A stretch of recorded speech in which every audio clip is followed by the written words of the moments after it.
Hello and welcome to Marketing Pathshala. I am Pankaj Chauhan. In this video, I will be giving you an overview of international trade theories. To begin with, let us first discuss a very important question. Why do nations trade internationally? So once we answer this question, we would be knowing the reasons behind international trade. So there are some economic benefits that a nation can have after the international trade. So this prominently is an economic viewpoint or economic reason. We can also see that some of the nations are rich in some of the resources, whereas that particular resource may not be available in other country. So some nations do international trade just to get the required resources from other country, and many of the countries do engage in the international trade to get the advantages on cost part. The third very important reason is the diplomatic reason. When I say diplomatic reason, so this reason is not so obvious reason for those who actually see trade as an economic activity only. International trade has been an instrument to exercise control or to exert pressure or at least to influence other nations. There have been a strong relation between economic, politics, and international relation.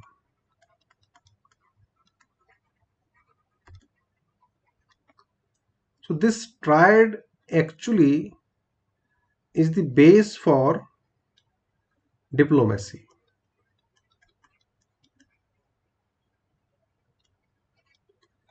And what actually this diplomacy does is it establish balance of power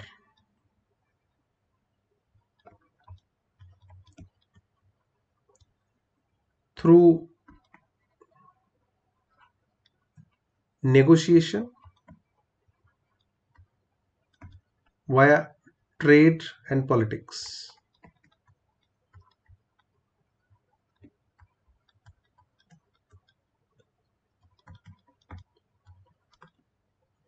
So these are the three prominent reasons that explain why do nations trade internationally. Just for the review, the first reason was related to economic benefits. Second one was related to resource differences.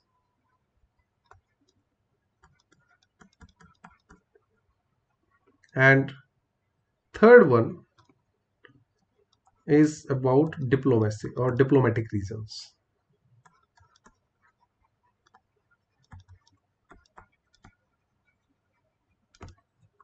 And particularly why I'm stressing upon this diplomatic reason is if you refer or if you follow the foreign policy of any nation, you can easily establish this triad actually. This triad: economic, politics, and international trade relation. So we do politics internationally through the economic activities with an objective to improve international relations, but at the same time, these are our main goals. We want to establish balance of power. We also try to negotiate on some non-economic parts. As I was telling, that many times we just need to exert some pressure. So economic activities can be taken as a tool through the route of diplomacy. So this is one of the reason which is not much talk about reason in the international business management subject area, but this is very important. Now, if I have to define international trade theory, so these are the reasons why do nations trade internationally. So if we want to understand what is international trade theory, I can give you one single line statement about it, is that international trade theory is basically a kind of framework.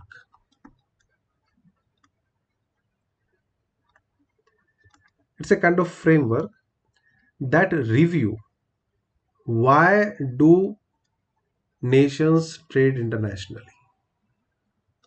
So if you want to really understand the systematic way why nations engaged in trade, then we have to give explanation, and this systematic explanation soon gradually become a theory if we find that this explanation is applicable to multiple situations. It's not law, it's a theory, it's a kind of explanation. So why is it beneficial for a country to engage in international trade? If I want to answer this question in a systematic manner, I need to create a framework, and this framework will be the international trade theory. We will see this in little detail as we will move in this session. So after defining international trade theory, let us look at one more important question. Why to study international trade theories? So there have been so many reasons. Like as I was telling you, if I really want to understand the diplomacy of the trade, then international trade theories may help me.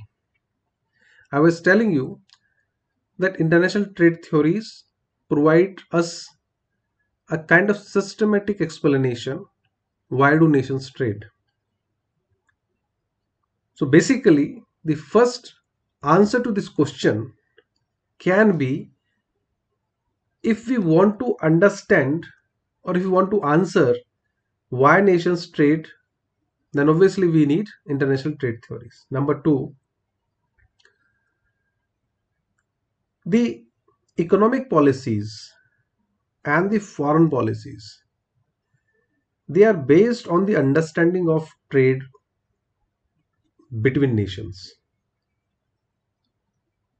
So international trade theories help many countries in building up very strong economic internal policies as well as highly impactful foreign policies.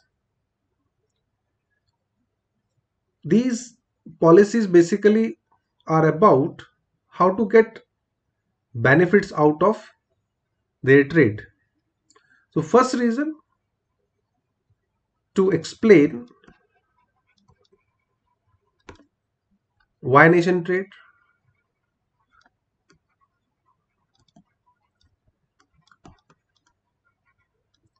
internationally, right? Second reason, these theories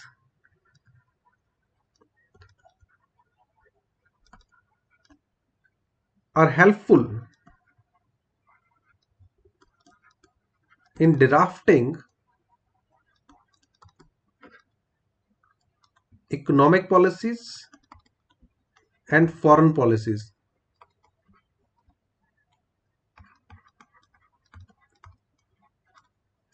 Third reason that can be given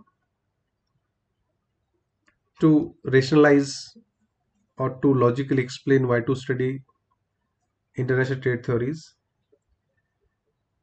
is, if government really want to understand whether they should outsource some of the activities of their trade, whether they should increase the export levels, or whether they should somewhere rely on import.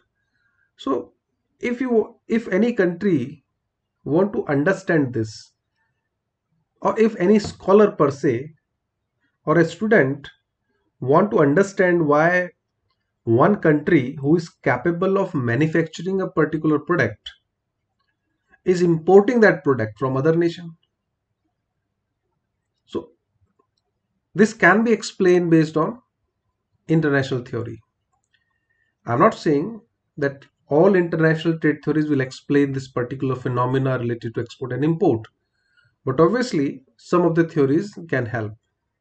Similarly, where are the possibilities, opportunities for the international investments? That can also be explained better based on trade theories. So these are some of the reasons why to study international trade theories. One is it actually explains the relevancy of international trade for a nation. Number two, it is helpful in drafting economic and foreign policies. Number three, it helps to understand some of the reasons to promote export or to provide or to offer or to give restrictions on the imports. So these are some of the reasons. Now, this is very interesting question. How to study international trade theory? What I found when I was preparing session on international trade theories, there are a lot of international trade theories. And if you are a new student to international business studying these theories for the first time, you may find it little confusing where to begin and where to end, or how to connect these different international trade theories, what these actually communicating. So that's why I was in the beginning I told you that this session is a kind of overview. I'm not going to explain any theory in this session, but this particular video is about giving you an overview. So how to study international trade theories? I am telling you my approach. You may explore it more to develop your own approach. So when I explore international trade theories, I found that these can be grouped. Different trade theories can be grouped. And when we do the classification, it helps us to not only understand but to compare different trade theories. So these are the different international trade theories, and these theories will be basically grouped or classified based on some of the very important parameters, such as government intervention based theories. Now, mercantilism and neo-mercantilism. These two trade theories are more about the explanation of why the emperor, why the government should be a party in the trade, why government should take care businesses. So when you read more about these two theories, you may found that government intervention is at the core of these theories. Then there are theories which actually advocate or support free trade. So another category of trade theories are free trade based theories. And these two, absolute advantage and comparative advantage theory, these two theories support free trade between nations. Another classification of theory is based on trade pattern.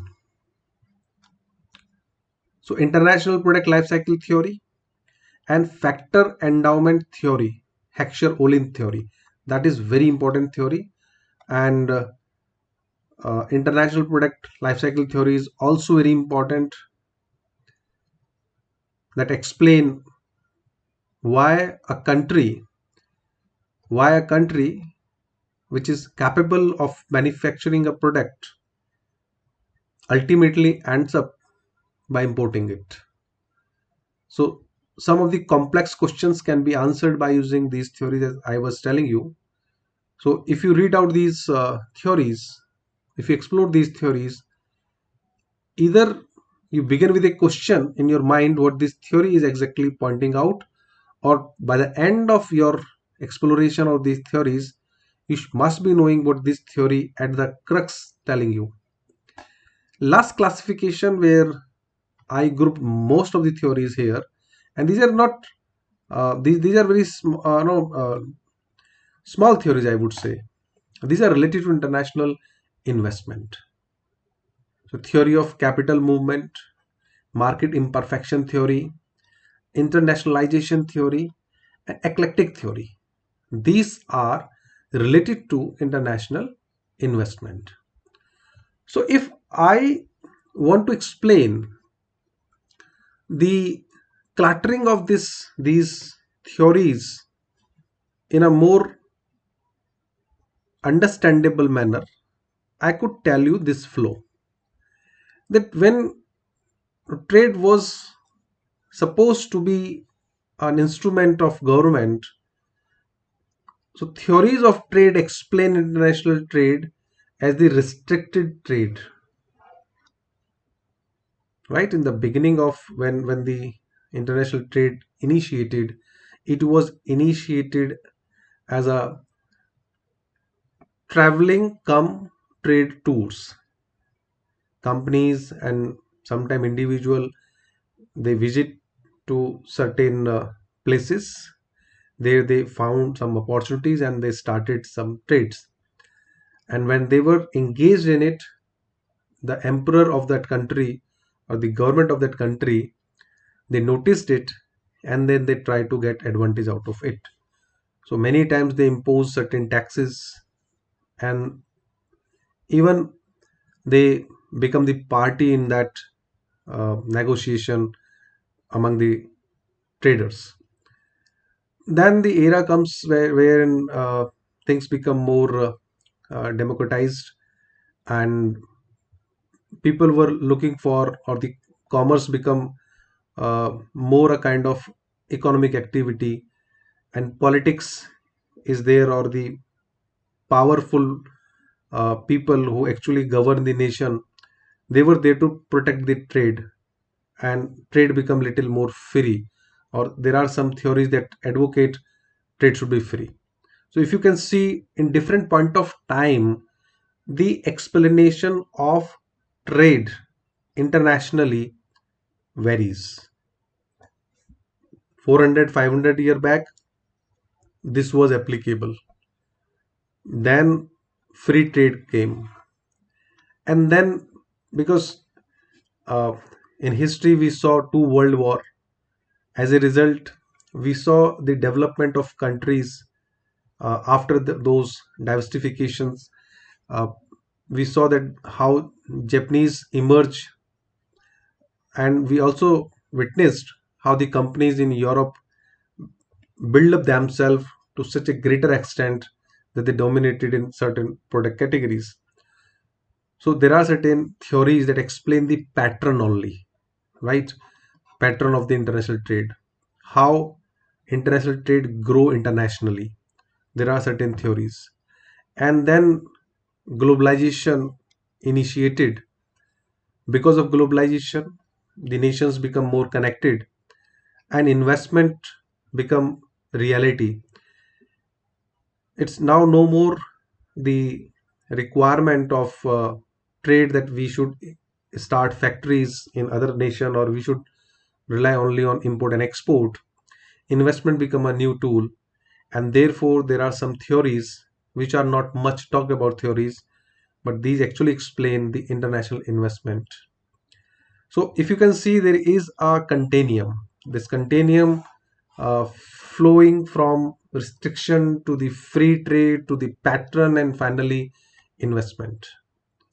So I hope that this explanation may help you to understand all these theories, and I'm able to give you a justifiable overview of the international trade theories.